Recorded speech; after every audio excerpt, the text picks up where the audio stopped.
Hi, my name is Michael Trout, and I'm here in Japan. As you can see the cherry blossoms behind me, and I want to make a talk about, are all social ventures created equal?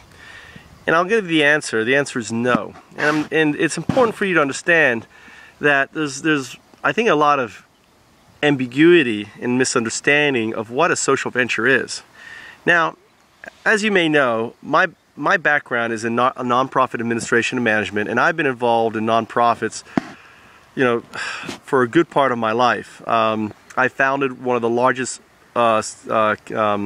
startup Shakespeare festivals called the Southern Shakespeare Festival that attracted more than 30,000 people the first year in Tallahassee, Florida. I've basically since 2001 had Eduit.org and Education Using Information Technology. It was a 501c3. Now it's a private foundation. Basically what and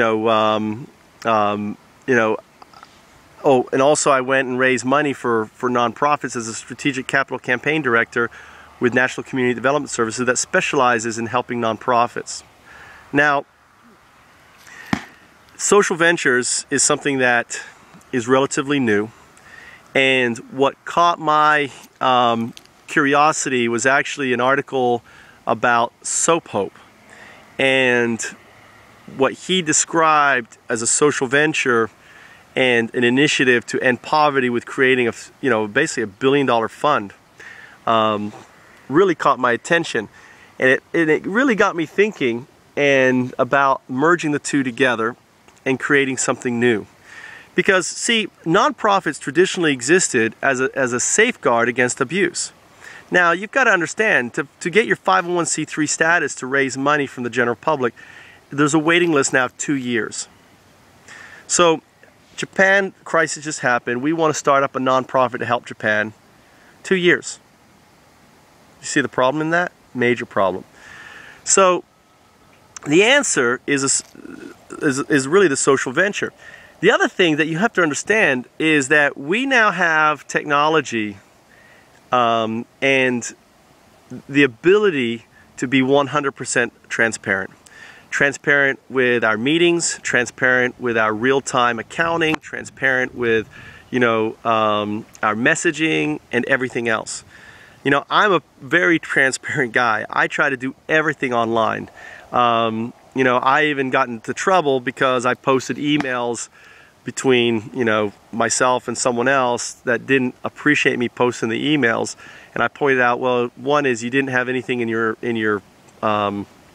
your signature saying not to, and two is I believe that every organization, especially nonprofit, should be transparent, and I think all communications should be public knowledge. Personally, there's something called the blue sky laws, which means you have access to this information, but trust me, you try to get access to that information from Blue Cross or Red Cross, or, well, Blue Cross is, no, they're a nonprofit. So you try to get access to this Blue Cross information or Red Cross, or this what they call blue sky law information. You're going to spend a lot of time, probably have to pay quite a bit with attorneys in order for you to finally get it. You'll finally get it, don't get me wrong, but you're going to work your butt off getting it. Now, why can't money in, money out be transparent? Why can't, especially if you're a small organization, couldn't you use Google Excel to show, here's my money in, here's my expenses, and money out? I mean, what's wrong with that? If you're a nonprofit, why aren't you doing that? Well, the reason is most people just don't want you to know. And most people, I think, when you are able to hide stuff, that's when abuse happens. If you think of Enron and you think of the whole banking scandals and everything else that's going on in society, we have to make an effort now to impose and tell corporations we want disclosure. We want to know what you're spending money on. We want to know how much salaries people are making. Now, in a social venture, I am making that a mandate to the for-profit company. If you don't want that, then be a for-profit company. If you want to be sneaky and hide around and basically, manipulate people, for your own ends, don't call yourself a social venture, because you're not a social venture. Now, what is a social venture? Specifically, a social venture is a venture that helps the social being the society that it's in. So the whole purpose of a social venture is to be lean, to be able to pivot and move, because nonprofits can't really pivot. They're stuck by their mission statement of their organization on what they can and can't do, and they must stick with it. If technology provides a solution, and a good example is Curriki. Here's Curriki, which basically Curriki established Education 2.0 online. They were the leader. They were the innovators. They were the first. Well, they have stuck with what they came out with. They haven't innovated. They haven't changed, and now they're at a point of failure. Okay, and the executive directors left, and that's just a good example of, you know, the inability of a nonprofit to basically be lean enough. In a time when there's such radical change and disruption, you've got to be lean. So one of the key powers of a social venture is that you can adapt, you can follow your customer wherever they're going. Because ultimately what you're doing as a social venture is you're providing services and solutions, okay, to a specific customer. Usually, a lot of times it may be a government or corporations. And here's the key. You're using the profits to actually benefit society, not to benefit yourself. If you're using it to benefit you and make you fat, rich, you know, individual, then you're a for-profit company. You're not a social venture. You're a for-profit company focused on, you know, providing services to, you know, to groups of people who is supporting that, you know, their society, right? It's different. A social venture is, what you're doing is you're displacing the need, or you're making yourself sustainable, because a nonprofit is only sustainable as long as it's getting investments, right? Donations. As soon as the donations dry up, it's no longer sustainable. Make sense? So, and the problem is there's such radical change going on right now that ultimately it's very hard for nonprofits to stay viable.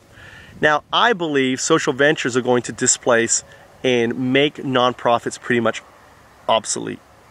Because when I can direct funds to social activities without the need of donations, by using profits to do so, by selling services and solutions that generate significant profits, then all of a sudden I've just displaced those traditional vehicles, right? I've just disrupted them. So one of the key things about a social venture is I call a social venture charter. The social venture charter is specific charter that is added to the articles of incorporation that basically direct policy of what this organization can use profits for, in such a way that it imposes that the organization must spend the profits every year, except for a small amount for security. Obviously, you need to have a cash flow, you know. So maybe 80% of all profits have to be spent for social activities or new services and solutions to support those social activities. So in our case, Help Japan Co. aims to leverage the 4,000 plus federal contractors that right now are reeling because they don't know where their future business is coming, and open up opportunities for them in Japan and around the world dealing with natural disaster. I mean, natural disaster recovery is over a $5 trillion, $10 trillion industry. Now, federal contractors are a perfect body. You think of Halliburton. Think of what they made by selling services to the federal government in Iraq, okay? Think of all these security firms and everything else. Now, imagine if these security firms were social ventures. If these large integrators like BAE Systems and Lockheed Martin and everything else were social ventures. When all these profits come in, you've got, instead of making a few people extremely wealthy, right? you have to take those profits and actually churn them back into making society, building new schools in Iraq, building, supporting social centers and other things. All of these things can be done with the profits of offering services. And ultimately, what we need to do is to empower these organizations and to set basically the social venture charter that will basically impose it. Now, another very important aspect of a social venture is employee ownership. Social ventures have to be employee owned. Now, employee owned doesn't mean you're giving shares you're allocating some shares and stuff to some employees. No, employee owned meaning that the employees actually make the decisions, the hiring of the CEO, the decisions, major decisions of the company. Changing the articles would require a vote of the employee body. It's kind of like adding the union to the corporation. Instead of having the union and the corporation separate, imagine if the union and the corporation are one. That's a social venture. Because now you have people who exist in this society that this corporation is mandated to help, making these decisions and deciding who's going to lead it, deciding who's going to be their voice. Just as you vote for politicians, you're voting for representation on the board. And if that person's not making a good job every year, you get them out. You find someone else who will until you're happy. So social ventures are not corporations to make you a lot of money. They're corporations to help the society they represent deal with the issues that they have to.